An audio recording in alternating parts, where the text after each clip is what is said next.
Well, hello. Welcome to Spindle City Straight Talk. I'm Chip, And I'm CJ. and I apologize for the network difficulty. My Wi-Fi is all screwed up this morning.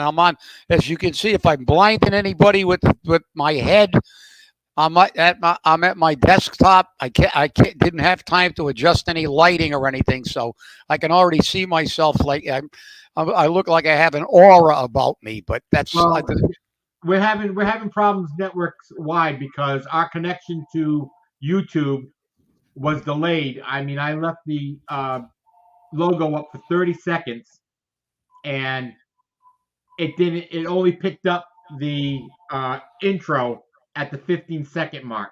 So there's a problem network wide. But then again, Comcast sucks. So this is what we go through. sure. Um, it always makes it for an interesting time. That's for sure. Well, like I said, welcome to Spindle City. It's Monday. We got a lot to talk about today, but I guess we should start by saying I heard this morning that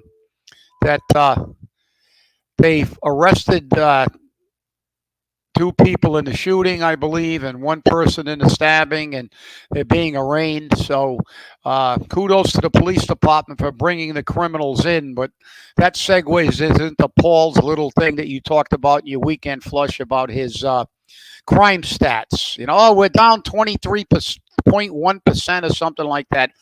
Listen, his own police chief said these things can be manipulated.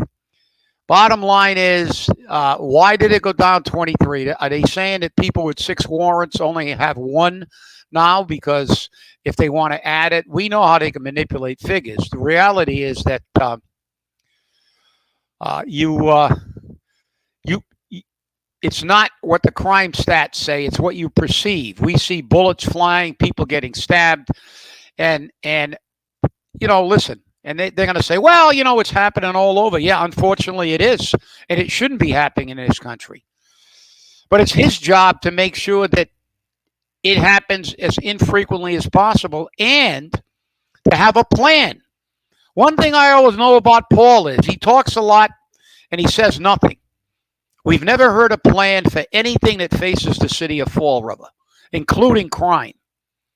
He'll talk about the crime stats, but they're not going to talk about what they're doing to reduce these things. He talked about, targeted gang. What are they doing about gangs? What are they doing about targeted shooting?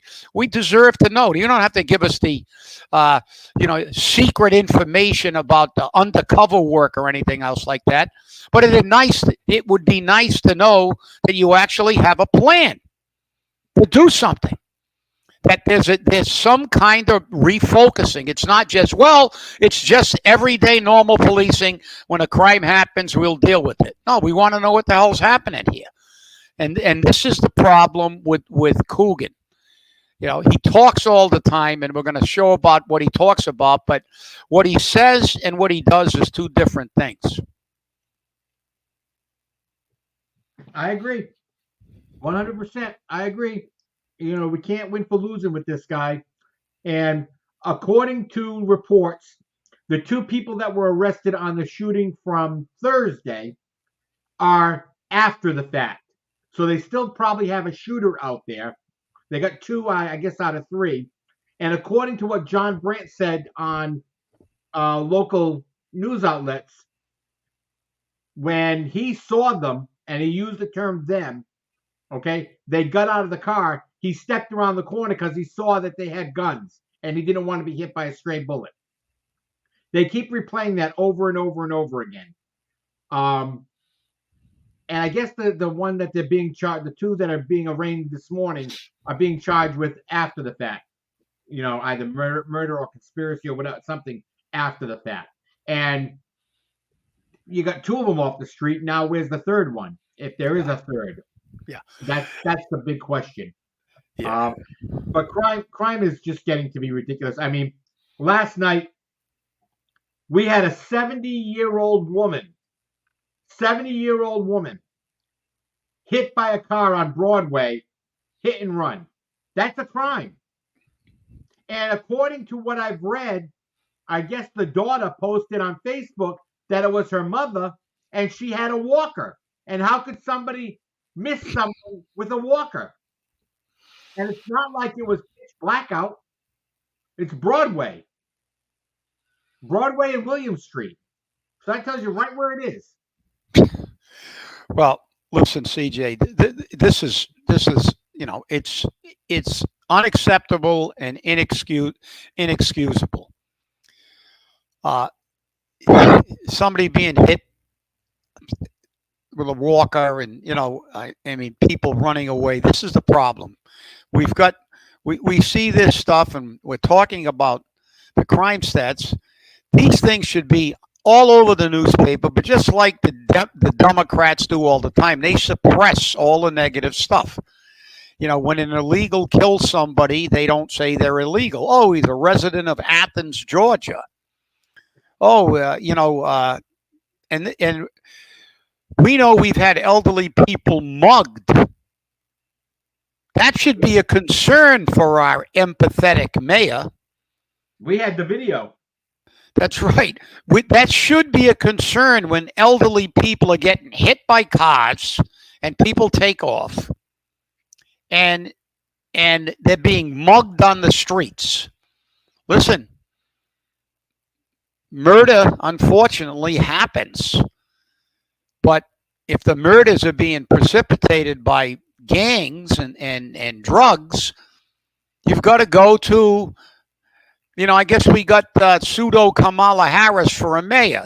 She was the border czar, and look how well that turned out. So he's the mayor, but he's talking about crime stats going down. But look at it. And John Brandt was right to look for cover, because unlike Paul, who hides in his office all the time and lives in an alternate universe, literally thousands and thousands of people have been killed who weren't the targets in a targeted shooting. Unfortunately, these people are all not expert marksmen. They don't hit everything they shoot. Most of the time they spray bullets. They hit everything within a 15 or 20-foot radius, and they've hit bystanders. They've shot through windows and killed people. I remember years ago, you probably do, CJ, when they talked about how people in East LA and in Chicago used to have their kids sleep in the bathtubs so they wouldn't get hit by a stray bullet. And this is just this is all brought North Korea over from the school committee. We don't know anything that happens in the school department unless we get one of our sources telling us about it. You go to the city, you just read about it when there's a murder. And then he makes some ridiculous, inane statement like, oh, yeah, the crime stats are down. Well, like he said, well, what are you worried about bullet holes? Only worry about bullet holes when they're in your house. No, Mr. Mayor. You're supposed to be worried about bullets flying in the city of Fall River, period. End of story. Case closed.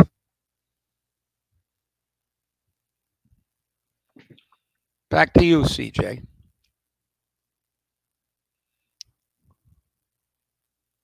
You're muted, C. You're muted. Oh, okay. So I don't know how that happened. Strange things are happening today. I don't know what.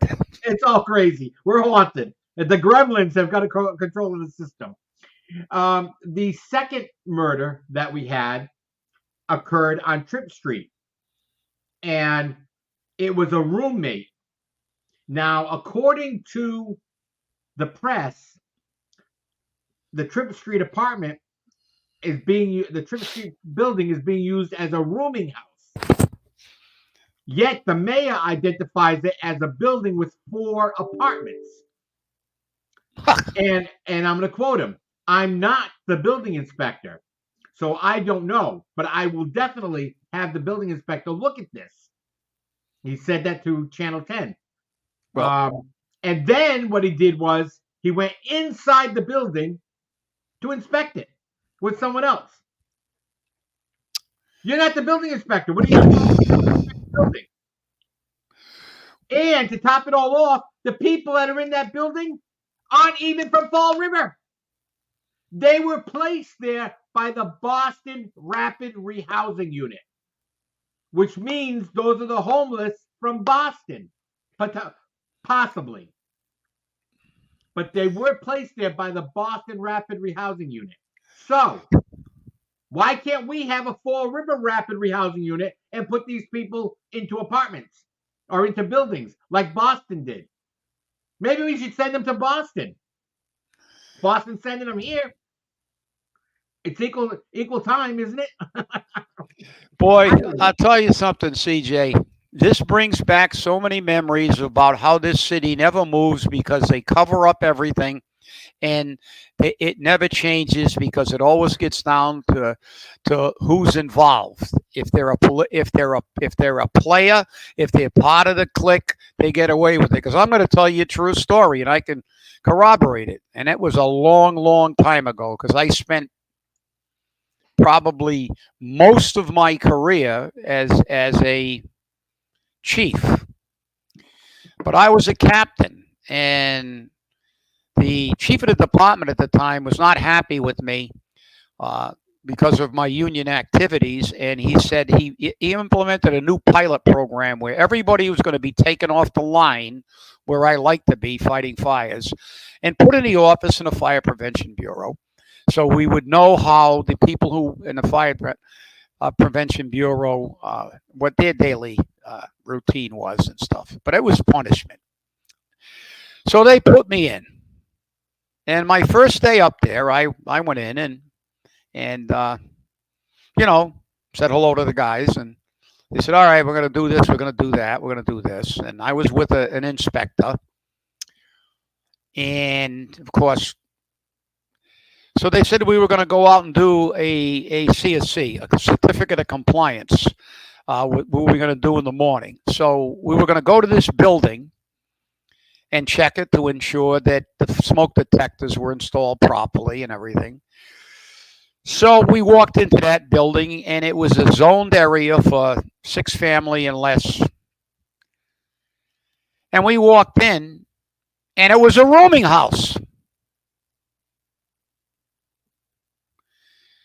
So the real estate person, I said, we can't, and I was senior to the inspector. He was a firefighter. So I said, we're not issuing this certificate of compliance. I said, this number one, if you have over 6 units, you need an annunciator panel, you need lights, there's a whole bunch of stuff statutorily that you need. And none of it was present. So she went bat shit and said, I have to have that now. I'm closing on this thing. We're transferring a blah, blah. I said, well, you're not going to get it because it's not in compliance with the law.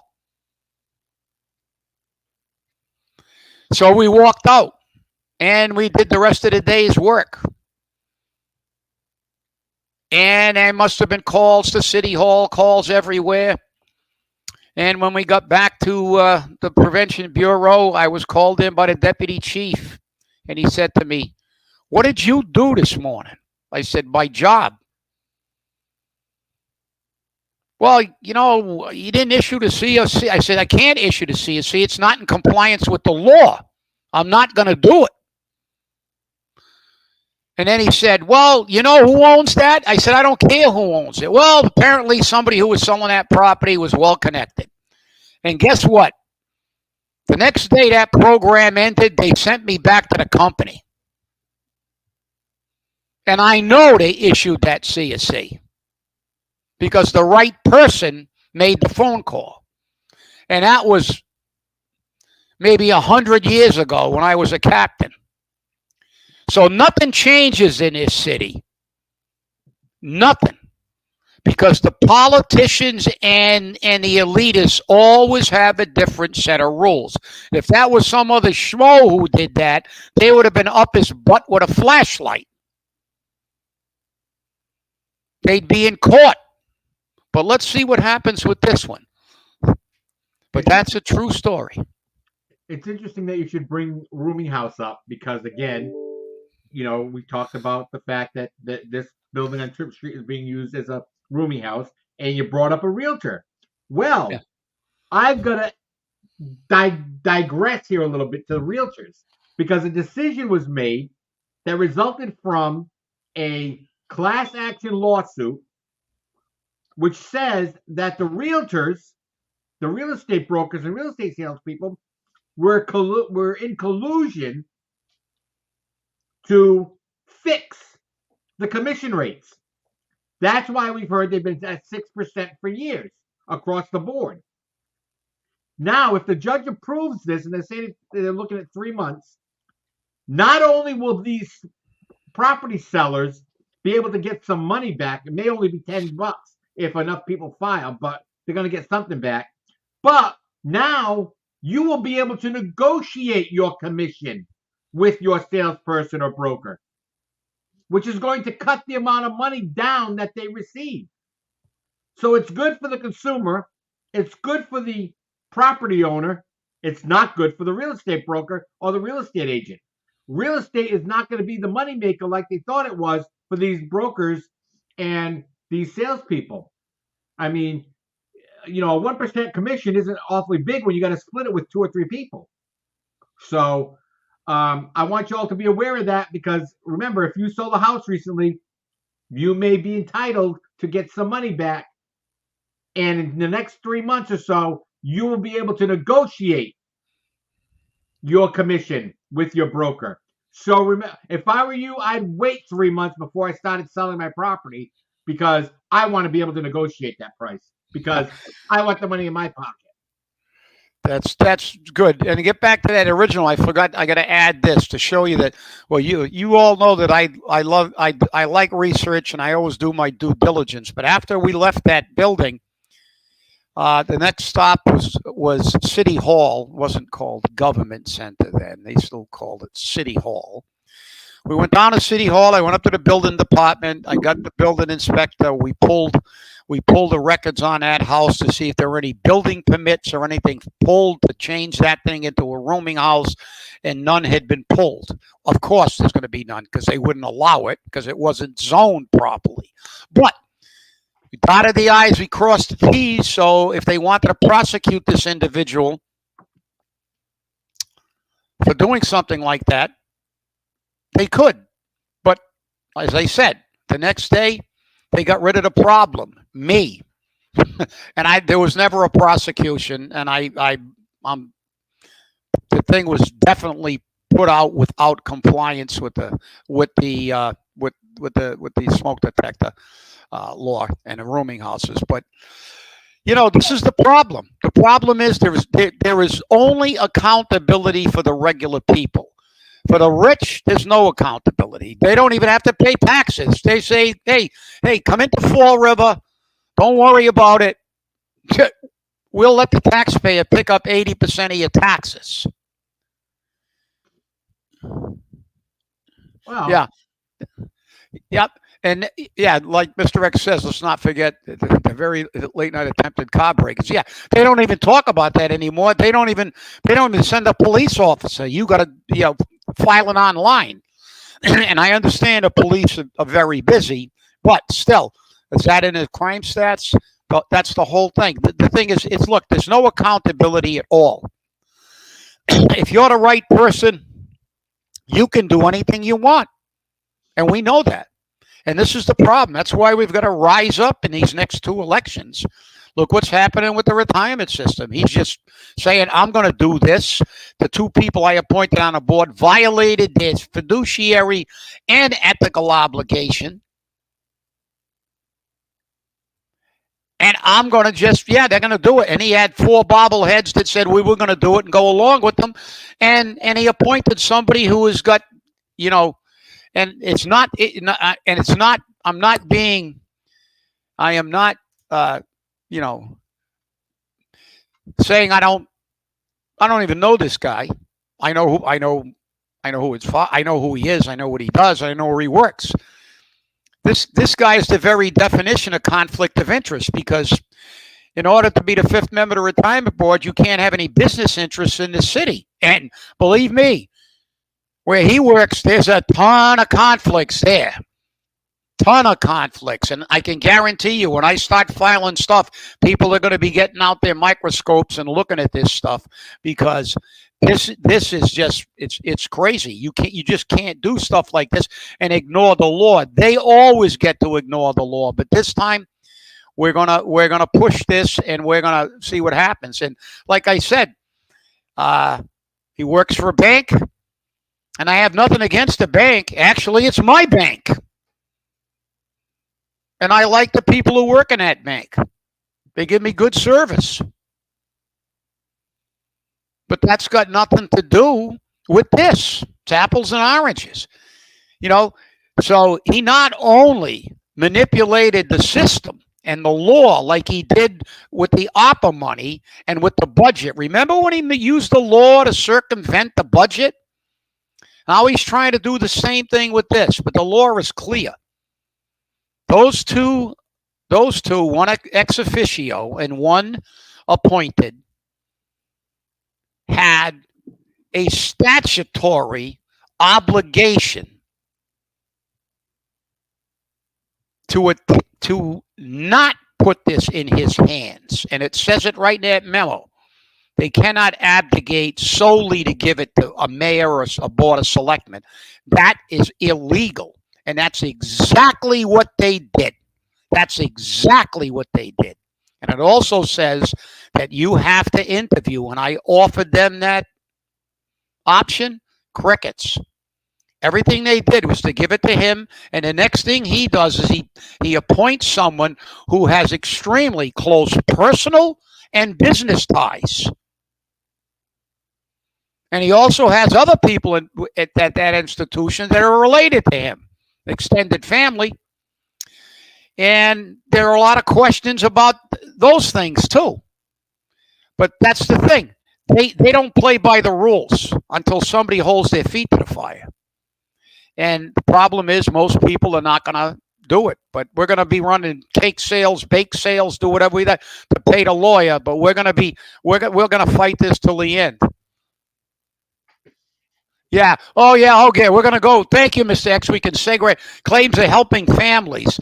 So with that, CJ, you want to segue into that little thing we have for the screen and take it over? Definitely. Remember? Thanks, Mr. X. Yeah, Mr. X. Thank you very much. And remember how the mayor said that he took the ARPA funds and dispersed it to help families, to help their households? Well, here's the disbursements for that. So this should be interesting to see. I hope you like to see it. And here we go. Negative economic impact. Assistance to households. Now, these are households. Remember that. The Boys and Girls Club. Teen Room Center. $100,000. That's a household. BCCF. South Coast Creative Arts Lab. $199,360. That's a household. Veterans Association of Bristol County. New food pantry delivery truck. That's a household. $70,000. United Neighbors. Listen to your art. $12,000. Another household. City Planning Department. Quikasham Rail Trail. Phase 4 project. $4 million. Another household. City Planning Department. Jerry Lawton Plaza Rehab Project. $300,000. Another household. The City Department of Community Maintenance. Tree Stump Removal Program. $1,200,000. City Facilities. Improvement to Fall River Library. $816,925. Park Department. Abbott, North, and Lafayette Skate Parks. $61,655. And Kennedy Park Design. $65,000. That's all households. Now, I said in the Weekend Flush, if he wants to give out money to households, cut my taxes, cut my water bill. That would be direct assistance to households. He gave the city nothing. Nothing. There was nothing to an actual household. Not that I don't. Not that I don't listen. And I think veterans organizations deserve some money, but there are other places to give them money. And since when was the tree stump removal? What did they do? Displace some homeless squirrels? I mean, who lives in a tree stump? But actually, we do have some people living on a rail trail. That's right. So that's about the only one that could be like a de facto household. Everything else, city departments, those aren't households. Last time I checked, the Parks Department isn't a household. I mean, there you go again. Now, you knew it, Mr. X. Yeah, you were right on target. Yeah, he is always full of shit. You're right. You're right. And here's the proof. We got it again. And you see, unlike Paul Coogan, because they're always complaining about us, when they say, no, we're truth tellers. Here's the truth. That's right. We're not being negative. We're telling you the truth. Just like those 4 bobbleheads who were ready to put somebody in with a conflict of interest to ruin not only the retirement system, but destroy this city financially up the road. Put it definitely into receivership. Don't care about the city. They were just doing it. And they lie. So they say we're negative. No. The reason that I've been doing this a very long time. The reason I always won, they sued them for their health care. We won. They had to give us $2 million back. Twice to the JLMC. Every unfair labor practice I won. You know why? Because we could read the law. And when they violated the law, we showed them. We went to court and showed the court, showed the arbitrator. And that's what we're going to do on this issue. This was not done correctly. They violated. Those 2 people on the retirement board for the city should be removed from the board. And I am going to file ethics complaints against both of them.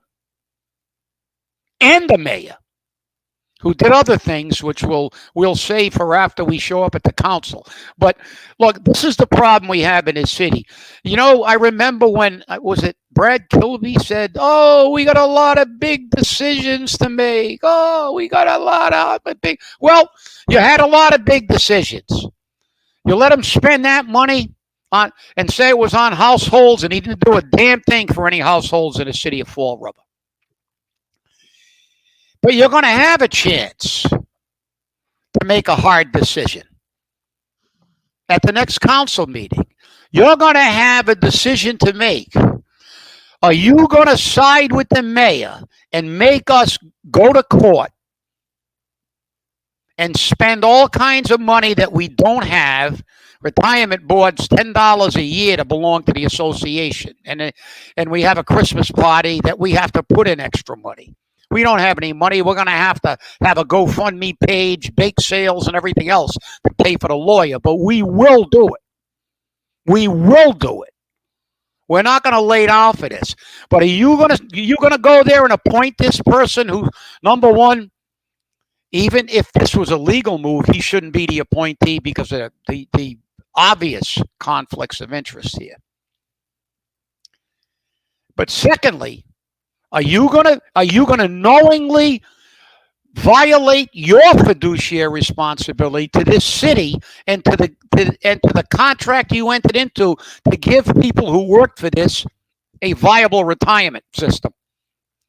Are you going to say that I'm going to let this guy skim from the retirement system like they did from 02 to 12 that put us the 3rd worst in the state? 2nd worst when we're dealing with cities and towns, because the only one between the bottom and Fall River is the Boston Teachers. So that's a separate, they're not city or town retirement systems. But are you going to knowingly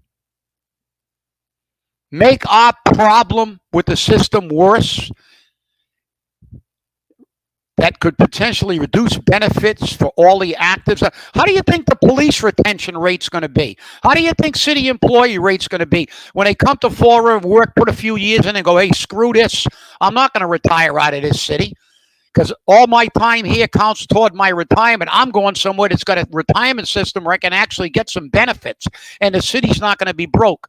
Right now, at the end of this funding schedule, because they didn't pay and they kicked it down the road, at the back end, there already has to be modifications. They're already up to $70 million for 1 year's payment when we get down to the back end of this, around between 30 and 35. If they do this, they'll kick it down the road again, and at that time, the city will probably have as an annual payment into the retirement system over $100 million, well over $100 million, with the salaries and stuff of these people getting, and they're getting their retirement. And they're gonna. And so if they don't abide by their fiduciary responsibility on the city council, they are voting to not only wreck the retirement system, but to destroy Fall River, because there will be no way, if you let this guy rob from the system again for another, if you let these people rob from the system again, like they did from 02 to 12, this city will make Detroit look like Newton. And with that, CJ, back to you. You know, the interesting thing is the fact that, you know, he has claimed all these wonderful things, and I'm glad you brought up the differences on what's going to happen with the payments, because this is what's happening, okay? And it's really disgusting that they would say, well, we can't afford it today, but we're going to afford it between 30 and 35, where it's $70 million. You can't afford $500,000 this year, but in 10 years, you'll be able to afford $100 million. Makes absolutely no sense. Absolutely no sense. And before we go off the air, I'm going to go into one other thing, which was brought to me by Carlos Caesar. Remember the mayor talked about we got $1.66 million earmarked for Pleasant Street? Carlos doesn't believe that Pleasant Street, anything's going to happen with Pleasant Street. You know why? This project's been going on since 1987. 1987! That's over 40 years. Put it on a screen, CJ. Put it on a screen. I know, I should. Come on, please. Put that picture on a screen of Eddie Lambert. And who's standing behind Eddie Lambert? Yeah. Who is? Kenny Fiola. It's Ken Fiola. Kenny Fiola, the man who was in charge of our redevelopment. 1987, he was in redevelopment. And look how much we've redeveloped. Look at the Flint. He was standing behind Eddie Lambert saying they were going to take care of the Flint. And who was leading the charge? Kenny Fiola. That's right. And look what a great job he's done so far. What is it? 2024? Yes, it is. Holy shit. Yeah. That's not even close to 1987. Good job, Ken. Yeah, 37 years. Guess what we need? A guy like you doing our redevelopment. Hey, you know, he's got a few successes. You know, remember, he had Amazon. I mean, that's one of his successes. You know, and the mayor says we got a lot of redevelopment successes. We have business. That was that actually Sam Sutter's yes, I know. Believe me, but I mean, he brought it in, and he had to fight tooth and nail for it. But wait a minute, you don't have it. But it's not going to be really good. But I got it right here. I've got the picture. You got the picture? I was gonna, because I can't, because this. Oh, I got so much bad lighting here, I can't get it in. But maybe yours, because I'm, like I said, my head's, no, you're blinding everybody too. But yeah, there you can barely see it. Down a little bit. CJ, right there. Stop. Right, so you can see Eddie a little bit when you tilt it, but right behind him, that guy standing in the background, there he is.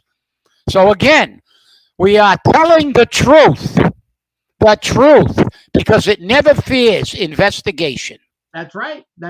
And, you know, it's just amazing how these things are happening. These things are happening all the time, and you're buying the mayor's Kool-Aid. Okay? And again, Mr. X, you're right. The next administration needs to give Fiola the boot. The same like those ridiculous horses. Well, I'll tell you, Jazel did get rid of Ken Fiola. And Yeah. things seem to have been working better at that time. Paul wasn't in office one day, and he bailed out Ken Fiola and the Bristol County Economic Development Consultants because he was almost bankrupt and he was going to lose his building. Kind of speaks to his expertise in that field when he couldn't depend on cities and connections to build his business. He was on the verge of bankruptcy, but now he's flush again. Paul's favorite word, flush. Right. They're everybody's flush again. But when he got kicked out and had to do it on his own, when Jazel was in, it was like, because you know something? When you work in private industry, they look at your performance. Probably somebody saw that picture from 1987 and said, and took a ride to the Flint and said, "Holy shit! If this is what he calls progress, I don't want this guy." Exactly. Well, I want to thank you all for watching, and remember, stay safe, stay angry, and hold your politicians accountable. We will see you on Wednesday. Have a great day. I apologize for anybody I blinded.